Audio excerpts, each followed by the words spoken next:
Tubers Challenge because I was tagged by none other than the Fishfam mom, Susan for SLC Aquatics. And Susan, thank you so much for allowing me the opportunity to introduce myself a little more thoroughly to the Fishfam.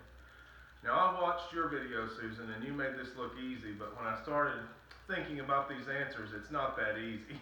But I'm going to try to push through, and if you have additional questions or you don't understand something that I said in the process, feel free to leave a comment, and I'll be happy to get back to you that way. And while you're at it, go ahead and give me a thumbs up if you like it. If you haven't subscribed already, by all means, please go ahead and subscribe. So, the first question in the Tubers Challenge is, what got you started in the hobby? And I might say I was born into it. Some of my earliest childhood memories involve watching my mom tend after a guppy bowl, and the guppies just grow in number until they became an army.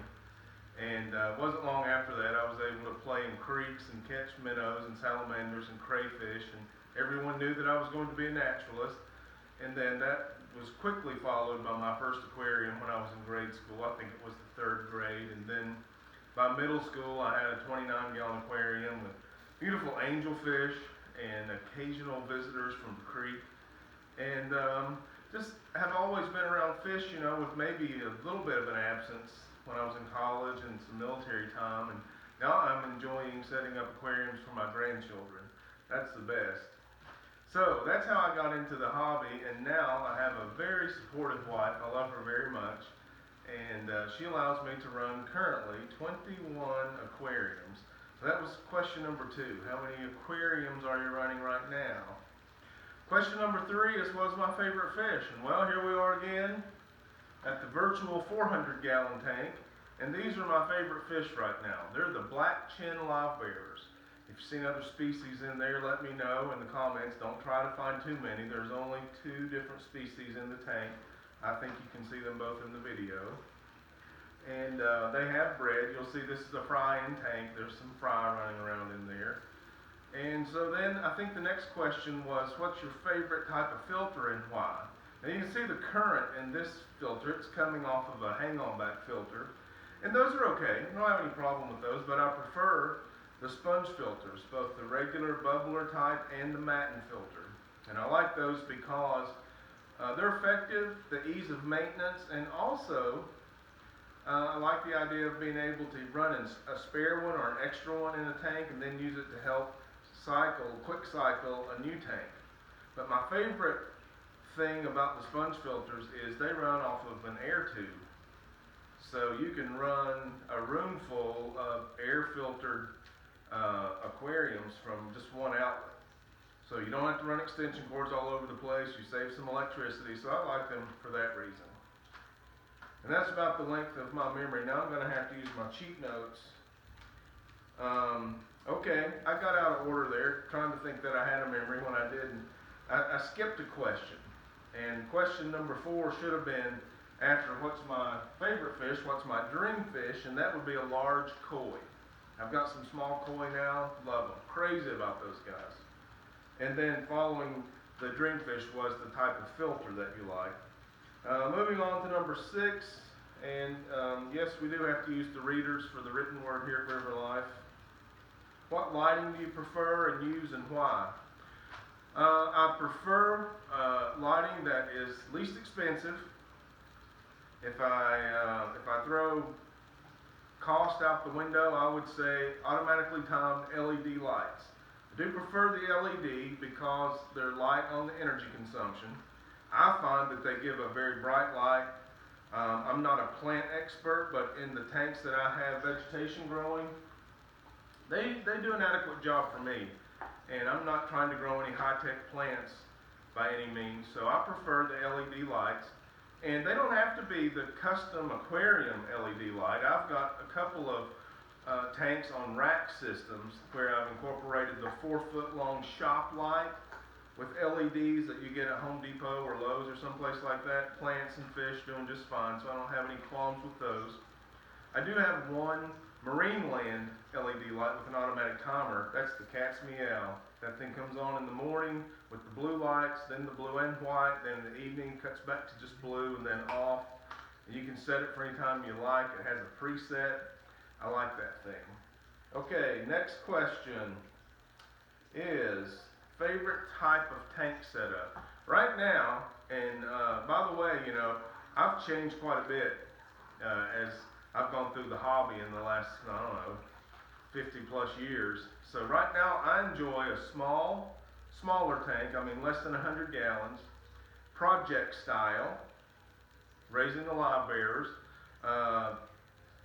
Mostly bare bottom, but if gravel helps the fish either spawn or gives the fry a place to hide, or it helps me to, again, quick cycle. If I'm trying to get another tank started, I can use some rocks from an existing aquarium.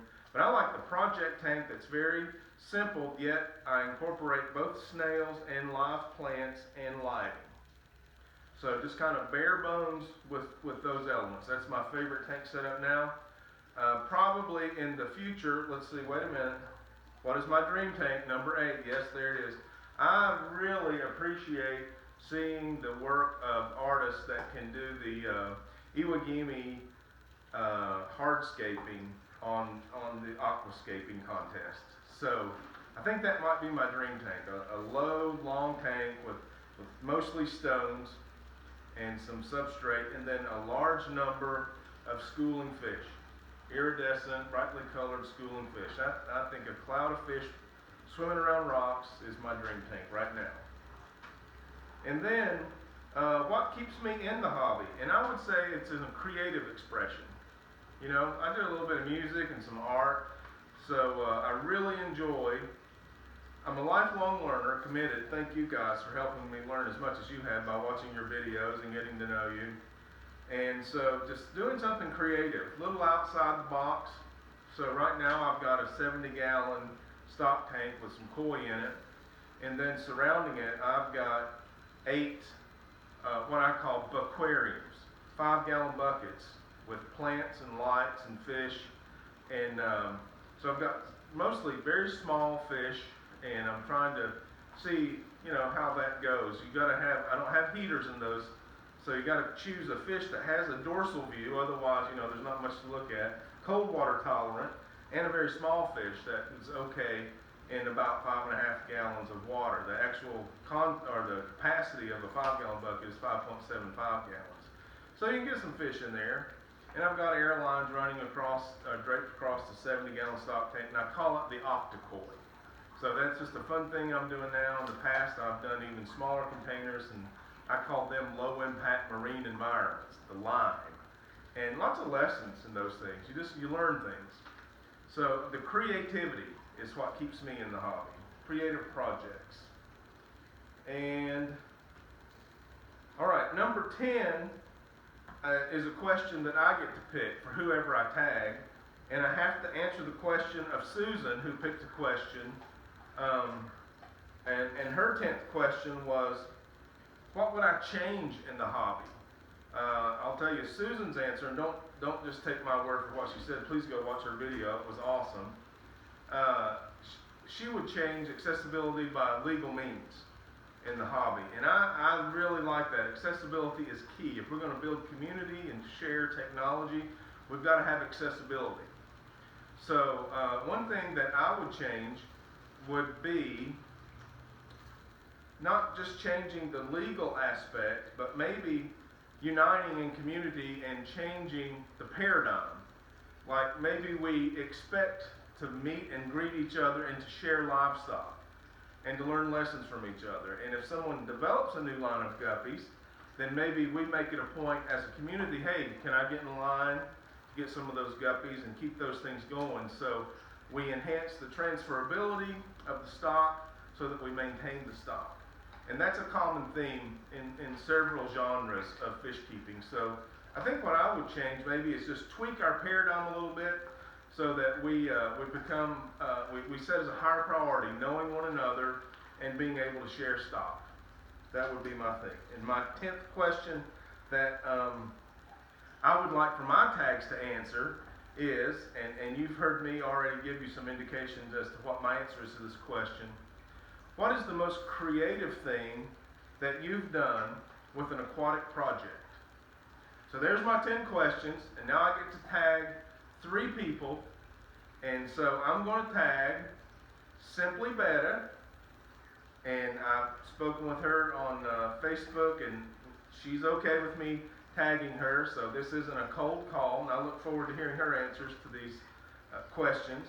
I'd also like to tag a small channel that I've discovered and I really enjoy. This channel name is E.J. Brinegar. E.J. Brinegar. Brinegar. Of course, I'll put links to these below. And man, great music, great feeding techniques, culturing live foods for the aquariums. Got some breeding success. I think you're going to enjoy that page. And for my third tag, I would like to tag Aquatic Mastery. This young gentleman has a fish room, and he also cultures live food, keeps several species of fish, and does some really good videos that I've enjoyed getting caught up on just recently. So those are my three tags, and I'm going to put links to those below. And I want you to check out each of those three and leave a comment on a video for them. Give them some encouragement. Hit that like button, and by all means, please subscribe to them. So thanks again for including me in the Tuber Challenge. Susan, I can't thank you enough. Fishfam, your encouragement means a lot to me. So I'm happy to participate in the Tubers Challenge, and I look forward to seeing all the challenges that are accepted and getting to know the others of you through comments and so forth as we continue this journey as a community together. Until next time, get out there and see it, love it, and live it. I'll see you on the next one.